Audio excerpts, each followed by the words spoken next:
Thank you very much for having me. Great.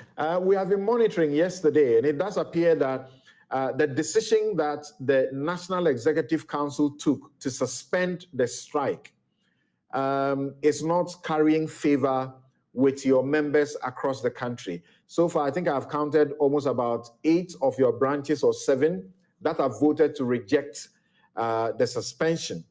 And then I think about 2 so far that have voted, or 1 that have voted to say that they agree with the suspension. What's the way forward? Are you really getting back in the classroom?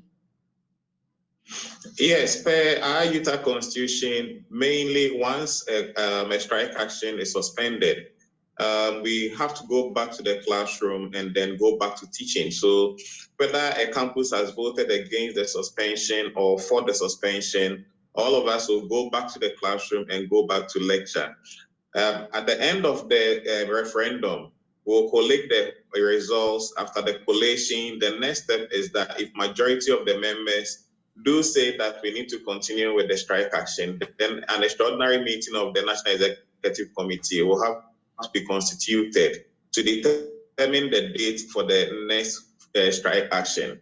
So that is the case. And sometimes I must state that the suspension became necessary for us to do that so that we can go back to the table and negotiate. So if you'll notice, we gave ourselves up to next week Friday, which is still going to be within the period of 10 working days. We have to get this whole processes done. So the whole idea for us was to make sure we get the chance to go and negotiate. So if the negotiations go as planned, then there wouldn't be the need.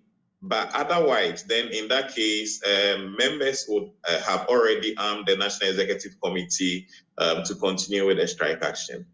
Yeah, so in this referendum that is going on in your branches, how many? 15 branches across the country? Or? That's accurate, 15 branches. Yes, and from the results we had by the evening of yesterday, University of Education, Winneba, voted to reject. University of Ghana voted to reject. Huge numbers voted to reject. University of Health and Allied Sciences, they are the only university I see from the list I have that voted to say you should stay. KNUST and the rest of them. Where do you stand this morning? How many have voted to confirm the suspension, and how many reject the suspension of the strike? So as at yesterday, we had 5 campuses voting to confirm to reject the suspension, whereas 2 campuses had 5 campuses have rejected the suspension, whereas 2 campuses have confirmed the suspension as at yesterday. Okay. This weekend, today and tomorrow, there wouldn't be any votes, but the rest of the campuses, I think about 8 of them, will have their voting done on Monday. And what will be majority? The majority, it's a simple majority. So we are looking at 8 campuses, and then we'll have to then decide on the dates for the next strike action. Once you have 3 more campuses voting, rejecting the suspension, the strike continues. That is accurate.